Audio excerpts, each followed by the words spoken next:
There were a bunch of Republicans, though, that didn't want this passed. 57%, only 57% of Republicans voted for it. Yeah, I think a lot more would have voted for it, but for the fact that Democrats decided at the last minute they were going to support it.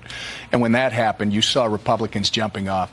Look, there's the vast majority of the Republican conference under Mike's leadership recognizes that you have to fight to win.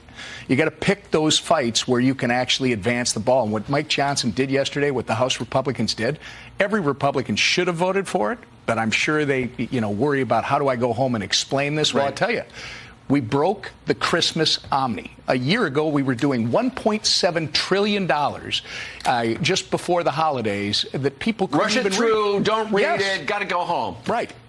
We have ended that. We will not be doing that. Now we have an opportunity over the next several weeks to do the actual conferencing of these bills with the Senate and do an appropriations process that, Steve, hasn't been done in 30 years. Well, Tom, the problem is, because it's a two-step process, come January, the same people who wanted big cuts are going to say, okay, we passed it back in November. We want the big cuts now. Human beings are not static animals. They're going to move all over. Are you sure?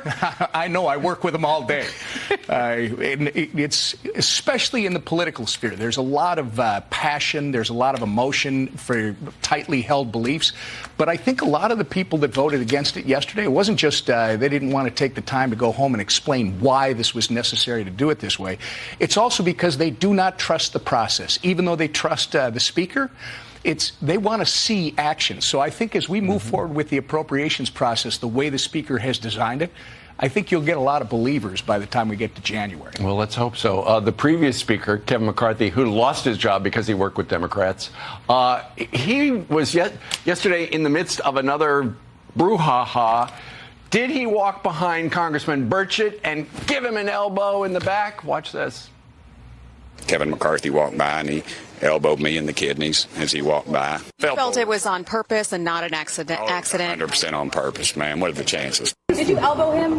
Okay, no, I did not elbow him. No, I would not elbow him. I would not hit him in a kidney. I guess our elbows hit as I walked by. I didn't punch anybody. And then you also had that hearing that devolved into essentially a cage match. Another congressman on your side called another congressman, a Democrat, a Smurf. What the heck is going on? People have been, first off, all those people are great people. I don't care if they're Republicans or Democrats. There's no issue with that. But you've got we've been there for 10 weeks.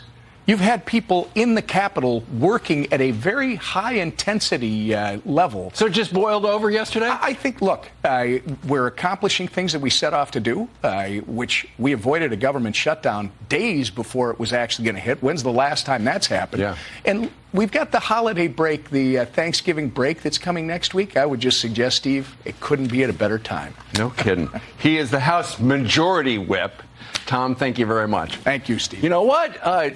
Your office is right over there. You're going to be the first one in there today. You can start answering phones. Thank you. All right.